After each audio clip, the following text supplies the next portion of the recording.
All right, there was a big article that came out today by Brandon Thurston and Post Wrestling regarding the shareholder lawsuit with TKO. The big thing that they pushed was the idea that Vince was involved in creative in 2003 when he came back, and we all knew that. I thought that was patently obvious.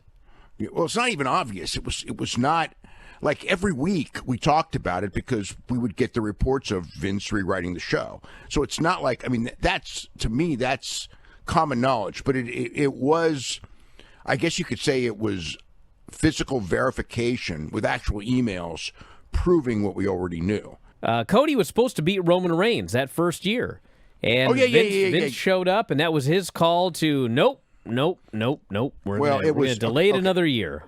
Okay, it was Roman Reigns' call. Vince had to approve it, but Roman Reigns was the one who went to Vince with the idea and pitched the idea that it would be better, it would be more meaningful if he didn't win the first time. We'd build to a bigger one the second time, and explained it. I think Heyman with Reigns did that. I think they were very persuasive.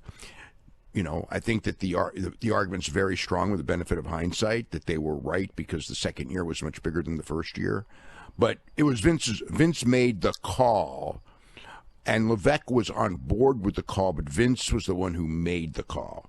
So, yes, Vince was the one who had final say at that point. He had final say the whole time. He was the chairman of the board again, or whatever. He was in charge of the company, and he remained having the final say, even though Levesque was in charge of creative. Vince would still have the final say until Ari Emanuel removed Vince from having the final say.